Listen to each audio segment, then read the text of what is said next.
Welkom bij L1 Sport Voetbal met de eerste Limburgse clash van dit seizoen tussen VVV Venlo en Roda JC.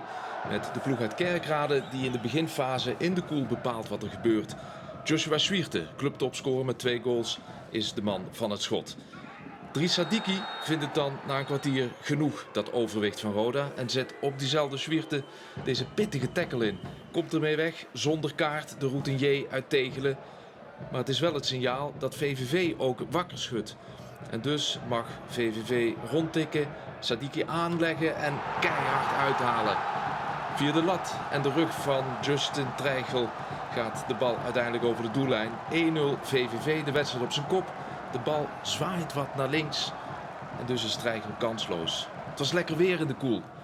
Ruim 5000 toeschouwers zagen in die eerste helft dat het behoorlijk in evenwicht was. En dat Roda vlak voor rust nog dicht bij de gelijkmaker komt. Dit is Zwierte op de paal en Zeedorf in de rebound, ook de paal.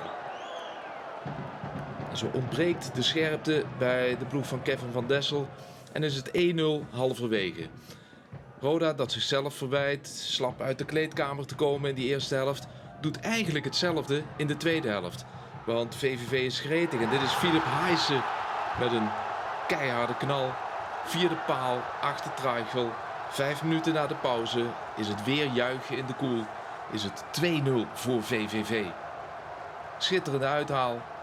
Een beetje met de buitenkant van de voet. En dus moet Roda echt in de achtervolging. En gaat Van de Hurk liggen en geeft scheidsrechter Jeroen Manschot een strafschop. Het is licht, het duel tussen Reinders en Van de Hurk. Maar de bal gaat wel op de stip. En de spits zelf achter de bal met zijn eerste treffer van het seizoen.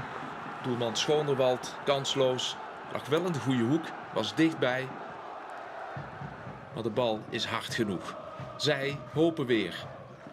Maar VVV krabbelt weer op. Hoekschop. Indraaiend, kluts op de paal. En dan in een scrimmage. Gered door Treichel. Daar komt Roda goed weg. En is het dus nog een wedstrijd. Roda wisselt dan aanvallend. Brengt Mitchell Paulussen, brengt debutant Daniel Lagoet, die hier een voorzet heeft. En dan komt de bal uiteindelijk na deze fraaie aanval bij de derde invaller Griffith. Maar die haalt de trekker niet over. En dus blijft Roda op 2-1 achter en behoudt VVV die voorsprong. Sterker nog, de Venlonaren wisselen ook. En een van die invallers krijgt zo meteen de bal. En dat is een spits puur sang.